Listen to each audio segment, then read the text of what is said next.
제모만으로도 내가 마치 피부과 시술을 주기적으로 다니는 것처럼 얼굴이 훨씬 맑아지고 심지어 30분간 굳이 누워서 마취크림 같은 거 안 바꿔도 심지어 시술의 결과가 드라마틱한 예전에 한참 면도 칼로 솜털 제거하는 게 유행했었잖아요. 그거랑 똑같은 거 아닌가요? 완전 다르죠. 제일 중요한 건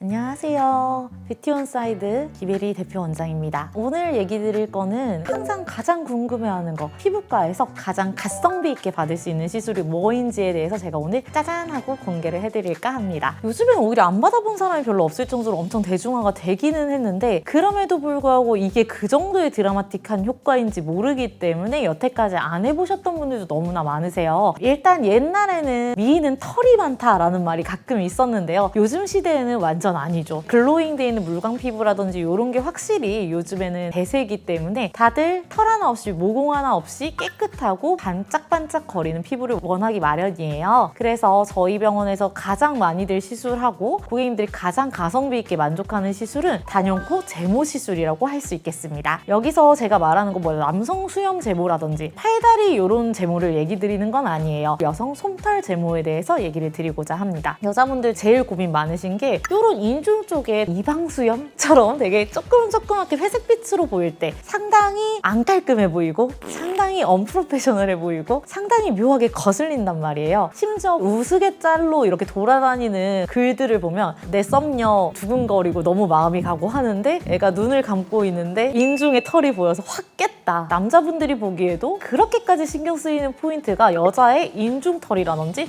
이런 솜털들이 너무나 다수로 많이 있을 때 이미지적으로도 조금 덜 깔끔해 보이는 인상을 줄 수 있다는 거죠. 그래서 요거는 너무나 간단하게 한 달에 한 번 정도 제모를 받아주는 것만으로도 드라마틱한 결과를 받을 수가 있습니다. 일단 제일 중요한 건 우리가 솜털이 겹겹이 쌓여있으면 약간 얼굴에 털층 같은 게 생기기 때문에 일단은 반짝반짝거리는 느낌이 덜해져요. 좋게 말하면 앳된 피부처럼 보이고 이게 심지어 색깔이 좀 진한 조금만 더 붉은 솜털이 되면 덥수룩해 보이고 남성적으로 보일 수가 있습니다. 그렇기 때문에 너무나 지저분해 보일 수가 있는 거죠. 예시 사진들을 보시면 아시겠지만 너무나 미인 우리 헐리우드 배우들이나 이런 분들 같은 경우에도 이렇게 털이 있다면 전혀 다른 이미지가 되기 마련이거든요. 그래서 사실 얼굴 제모 얼마 안 해요, 솔직히. 그 정도 비용과 한 달에 한 번 정도를 투자해서 얼굴을 말끔하게 보이게만 해주시면 제모만으로도 내가 마치 피부과 시술을 주기적으로 다니는 것처럼 얼굴이 훨씬 맑아지고 안색이 좋아 보이면서 깔끔한 이미지를 줄 수가 있는 거죠. 그리고 하나 정도의 시술을 더 알려드리고 싶은데 일반적인 제모 레이저 시술 당연히 가성비 최고죠. 근데 내가 여기서 약간 결개선을 조금 더 하고 싶고 얼굴 혈관도 살짝 수축됐으면 좋겠고 모공도 좀 좁아졌으면 좋겠고 이걸 한꺼번에 다 잡고 싶다 하시는 경우에는 제네시스 레이저를 권유드리고 싶습니다. 이거 같은 경우에 이제 롱펄스의 1064나노미터라는 파장을 이용해서 진피층을 타겟해가지고 재생을 도와준다고 생각을 하시면 돼요. 그래서 일반적으로 토닝 레이저랑 같이 하시게 되는 경우에는 피부톤이 더 빨리 맑아지실 뿐만 아니라 아까 제가 처음에 말씀드렸던 다른 부가적인 효과들에 힘입어서 깐달걀 같은 피부를 만들 수가 있어요. 그래서 제가 아까 말씀드린 일반적인 제모 레이저에서 받을 수 있는 만족도가 제네시스 레이저를 이용하게 된다면 정확히 한 10배 정도의 효과를 빠르게 낼 수 있다고 생각하시면 됩니다. 다만 유일한 단점은 얘는 자주 안 받아도 되고 가성비가 좋다면 얘는 그것보단 조금 더 자주 받아야 되고 그것보단 조금 더 돈이 많이 들어가요. 그래서 고객님들이 만약에 아프지 않으면서 자연스럽게 글로잉 되는 나의 피부결 그리고 좀 맑아 보이는 인상 이런 거를 가성비 있게 받아보고 싶다 하시는 경우에는 제모 레이저를 조금 더 선택해 주셨으면 좋겠고 여기에서 나는 시너지적으로 조금 더 많은 효과를 내고 싶다 하시는 경우에 제네시스 레이저를 권유드리고 싶습니다. 그리고 제가 아까 말씀을 못 드린 게 하나 있는데 총무증 아니면 가시탈 정체증이라는 얘기를 들어보신 적이 있나 싶어서 얘기를 드리고자 해요. 고객님들 중에서 저한테 원장님 저는 이 블랙헤드가 제일 걱정이고 이 모공이 제일 걱정이라서 이거를 해결하려고 왔어요. 여기서 제일 중요한 건 자기가 실제로 블랙헤드인지 아닌지도 모르는 사람이 너무나 많은 거예요. 그래서 저희가 확실하게 짚고 넘어가야 되는 거는 말 그대로 모공이 넓어진 건 노화로 인해서 땀구멍 샘 자체가 넓어져 있는 경우가 있을 수가 있겠고 모공뿐만 아니라 거기에 피지가 쌓여가지고 산화된 피지가 겉으로 톡 하고 붉어져서 더럽게 보인다. 이거는 블랙헤드예요. 근데 그게 아니라 모공에 엄청 자잘자잘한 털이 박혀 있어서 털이 블랙헤드처럼 보이는 경우는 가시털 정체증이라고 합니다. 있습니다. 요 세 가지를 상당히 잘 구분을 못 하시는 경우가 있는데, 모공 같은 경우에 말 그대로 모공 자체의 시술을 도와주시면 되고요. 블랙헤드 같은 경우에는 아쿠아필이나 아니면 다른 필링 종류를 이용해서 위에를 깎아주면 되지만, 가시털 정체증이나 송보증 같은 경우에는 고객님이 이 털을 없애주지 않는 한은 계속 있는 거예요. 그래서 이런 경우에는 오늘 제가 말씀드린 그 가성비 시술인 제모레이저 하나만으로도 10번 만에 효과를 상당히 많이 보실 수가 있기 때문에 가성비 있게 제모 시술을 한번 받아보시기를 추천드리고 싶습니다. 안 아프진 않아요. 왜냐면 모근을 타겟팅 했잖아요. 일단은 어디가 먹었다는 사실 자체가 아픈 거거든요. 근데 여기서 중요한 건 내가 모근이 얼마나 많으냐, 그리고 내 모근이 얼마나 굵으냐, 이거 두 개가 제일 영향을 많이 미쳐요. 그래서 내가 털이 좀 많다, 그럼 타겟팅 된 애들이 더 많아지는 거죠. 그리고 내가 털이 좀 굵다, 타겟팅이 더 세게 되겠죠. 이런 경우에는 좀 많이 아파요. 예를 들면 남성 수염, 얼마나 아프겠어요. 하지만 제가 오늘 말씀드린 여성 솜털 제모 같은 경우에는 털이 애초에 많이 굵지도 않고 엄청 많으신 분들보다는 그래도 좀 많은 정도이신 분들이 많기 때문에 사실상 통증 때문에 이 시술이 좀 두렵다라고 하시면 그건 좀 이해가 안 갈 것 같기는 해요. 그렇게 아프지 않습니다. 어차피 쿨러가 나오기 때문에 대부분의 요즘 제모 레이저들은 통증에 대한 걱정 없이, 심지어 30분간 굳이 누워서 마취크림 같은 거 안 받고도 편하게 받을 수 있는데, 심지어 시술의 결과가 드라마틱한 제모 시술, 그래서 저 추천드리고 싶고요. 제모 시술의 장점을 대표적으로 딱 4가지만 한번 잡아볼게요. 첫 번째, 시술이 간단하고 신속하다. 두 번째,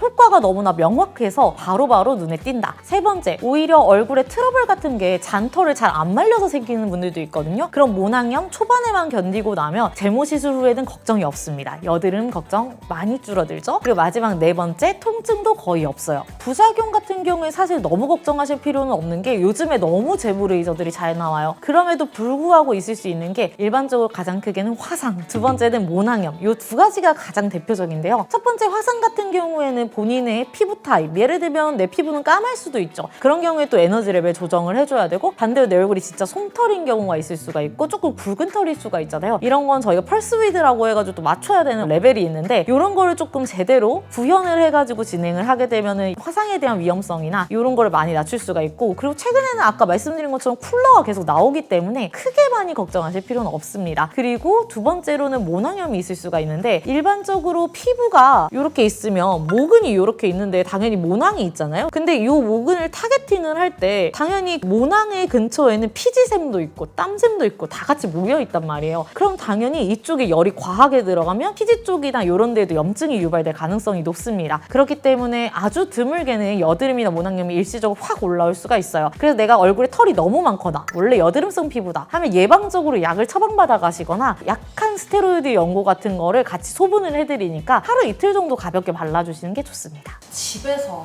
예전에 한참 면도 칼로 솜털 제거하는 게 유행했었잖아요. 그거랑 똑같은 거 아닐까요? 완전 다르죠. 제일 중요한 건 아무리 면도를 많이 해도 우리 털은 저절로 안 자라진 않아요. 결국 계속 자라거든요. 심지어 우리가 털이 요렇게 생겼는데 이 단면을 요렇게 잘라버리면은 굵은 면이 노출이 돼서 밀기 시작하기 전보다도 더 굵어 보이는 경우가 있단 말이에요. 그렇기 때문에 면도를 했을 때보다 오히려 면도를 멈추고 나면 더 굵은 털이 보일 때도 있고, 아무리 열심히 밀어봤자 또 다시 나요. 이런 면에서 면도는 확실히 한계점이 있고, 그리고 사실 면도를 한다는 것 자체가 피부에 스크래치를 내는 거거든요. 그래서 얼굴에 자극도 조금 더 많이 갈 수가 있겠죠. 하지만 일시적인 자극은 당연히 열을 가하는 우리 레이저 종류가 조금 더 있을 수는 있겠지만, 주기적으로 받다 보면 타겟팅 되는 털 자체가 줄어들고 점점 더 안 나기 때문에 장기적으로 봤을 때는 무조건 제모 레이저를 받아주는 게 더 효과가 좋겠죠. 이거는 정말 중요한 문제인데요. 우리 털이라는 게 생장 주기가 있기 때문에 생장점이 타겟팅되는 시기가 아니면 그 털들은 지금 눈에 안 보이거나 탈락해 있어요. 그러면 걔네가 나중에 결국 듬성듬성 올라오기 때문에 걔네는 또 다른 시기에 한 번 더 레이저를 받아줘야 돼요. 그렇기 때문에 우리가 한 달 정도 간격, 조금 짧으면 3, 4주 간격으로 5번 이상을 꼭 받아야 된다고 얘기하는 게 그런 포인트거든요. 그러니까 이거는 저희가 어떻게 할 수 있는 게 아니에요. 꼼꼼하게 아무리 열심히 해드려도 무조건 털의 생장 주기 때문에 어쩔 수 없이 5회씩은 묶어서 생각을 하셔야 돼요. 근데 그 5회를 한 번이라도 조금 늦게 오실 수도 있는 것이고, 내가 남들보다 생장주에 더 들쑥날쑥하는 것도 있을 수 있고, 그렇기 때문에 기본적으로는 어디 부위든 간에 10회는 기본으로 까시는 게 좋습니다. 근데 여성분들 솜털 같은 경우에는 아까 말씀드린 것처럼 털이 얇기 때문에 오히려 타겟팅이 더 잘 안 될 수가 있어요. 그럼 내 눈에 거슬리지 않는 정도로는 10회 미만으로도 오히려 달성될 수도 있겠지만, 완전 매끈해지고 싶다 하시는 경우에는 오히려 솜털 기준 15회 이상 해주시는 게 좋습니다. 결론적으로는 이렇게 반 반영구적인 시술이기 때문에 10회에서 15회 정도 시술만으로도 최소 5년에서 10년간 털 걱정을 거의 안 해도 된다라고 생각해 주시면 좋을 것 같고, 내가 좀 예민한 편인 경우에만 한 3년 정도 뒤쯤에 1, 2회 정도 더 받아주시는 것만으로도 계속해서 효과가 잘 유지가 됩니다. 그것뿐만 아니라 저희 병원 모토 중에 스위치 온 유어 뷰티라는 말이 있거든요. 내 얼굴에 형광등을 팡 다시 킨 것처럼 보여드린다는 말인데, 그렇게 하기 위한 여러 가지 시술 중에 아까 뭐 제네시스도 있고 뭐 제모도 있고 많잖아요. 그 중에서 가장 가성비가 넘치면서 생각보다 효과가 제일 빠르게 나오는 시술, 단연코 제모라고 할 수 있겠습니다. 오늘 영상이 도움이 되셨다면 뷰티 온사이드 채널 구독과 좋아요, 알림 설정까지 부탁드리도록 하겠습니다. 감사합니다.